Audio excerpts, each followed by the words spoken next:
When I was in my 20s and I introduced myself as a kindergarten teacher, the responses usually went something like this. Oh, how cute! You must have so much fun every day. Or, well, yeah, I think maybe one day I might want to be a teacher, like after I'm finished working my real job. Or, did you really have to get an expensive college degree to do that?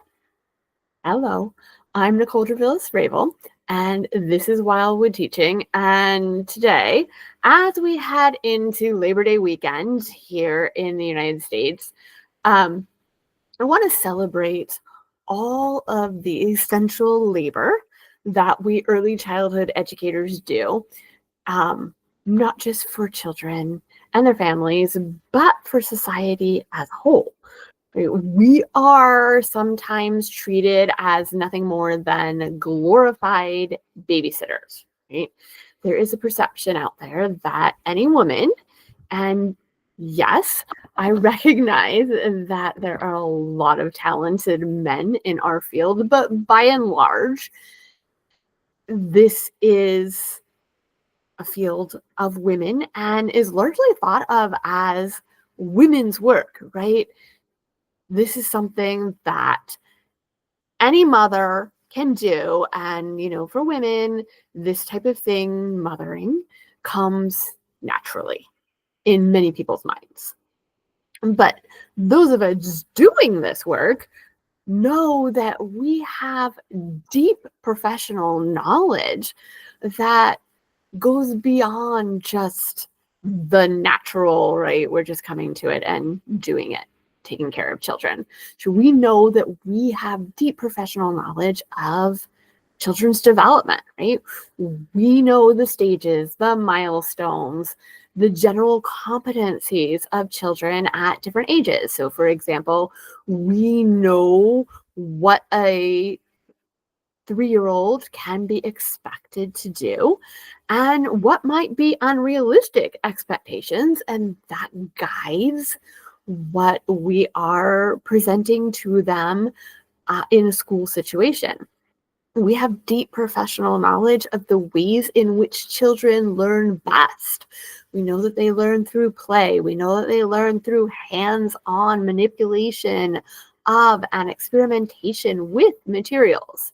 And then we use that knowledge to design our classrooms, to design opportunities, provocations, lessons, to bring things into the classroom, the environment, that will help children continue to learn, to grow, to develop. Now, we may have come by this knowledge through college coursework, through on-the-job experience, through mentor relationships, through attending conferences, or through any combination of those activities, but we didn't come by it naturally. I mean, we just didn't fall into it.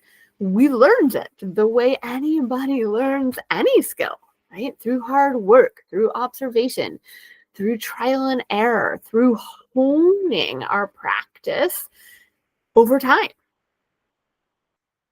We stay current with the research and developments within our early childhood field.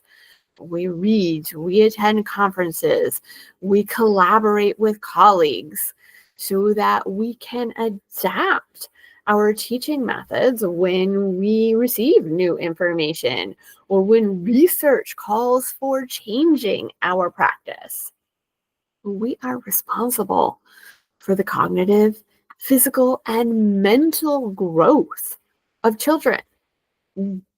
Yes, we teach emergent literacy and we teach math skills, but we also teach all of the social emotional skills, all of the problem solving skills, all of the coping skills that enable children to function not only in primary school, but in larger society, right? So yes, we are creating learners, but we also are having a very tangible effect on the future of society.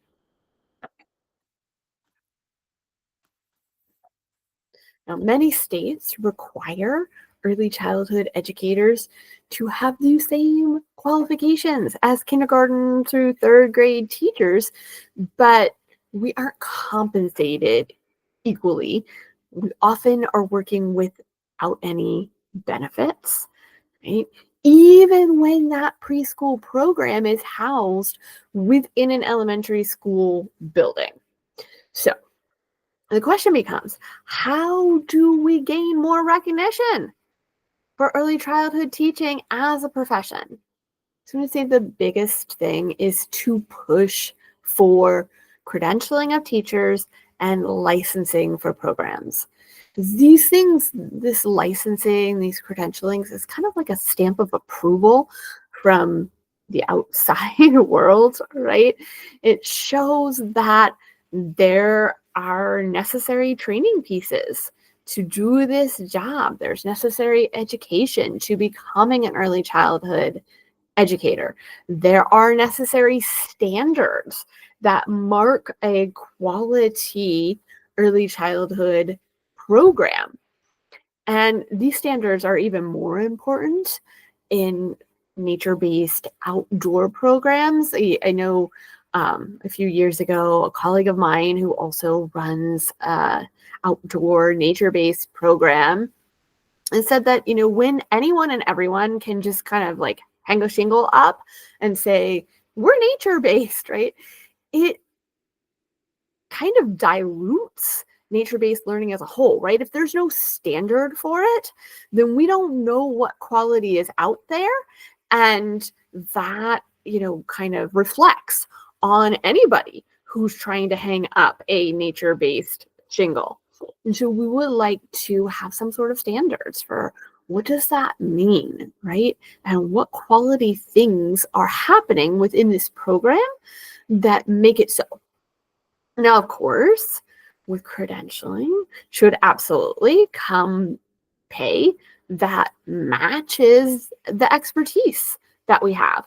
And really, the way childcare is set up with it being so expensive for families, but so low paying for the people who are offering it, the only way to make those things balance is to go through local, state, federal government, right? We need public funding to supplement the funding that parents are providing when they pay tuition.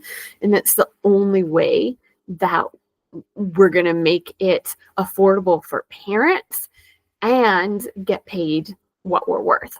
And so I suggest that the best way that we do this is that we find a champion. And so I know that my U.S. Congress person spoke at NACCE's Professional Institute when it was here in Portland and has always been a champion for families and childcare. Our statewide outdoor licensing effort here in Oregon, I was doing it for 8 years or so before it picked up steam. And when it picked up steam was when a state legislature sponsored our effort. They co-sponsored a bill that went to the state legislature, right? And then, once she was on board, it was a year. It went really quickly at that point. And she had been connected to our efforts because her children had attended an outdoor nature-based program. And so she knew the benefits. So I know that you have families who are ready to champion what you are doing for their children. You have the connections. It is a matter of finding them and leaning on them. And this isn't something that you need to do alone, right? Find an advocacy effort to join, right? We have our OLEO, Outdoor Early Learning Alliance of Oregon here in Oregon. I know specifically of strong efforts in a number of other states. I know specifically Colorado, Illinois, Maine, Washington, all have strong advocacy groups. National groups can also be helpful. I already mentioned NACCE. NAFCC is the National Alliance of Family Child Care Providers. And so I know that they also have a group that works to affect federal policy. There's a lot of people, particularly in a nature-based effort, are working just small programs out of their homes. So now, when I tell people that I am running an outdoor nature-based preschool, I'm very, very careful to stress the deep thought and purposeful planning that goes into the work that we do. Because little by little, if we continue to frame ourselves as professionals, then the rest of the world will move toward recognition of early childhood educators as such. So really enjoy your Labor Day weekend. Know that you earned it through the purposeful, deep work that you are doing with children, and spread the word every chance that you get. And then join me here next week for another episode of Wildwood Teaching. I will see you there.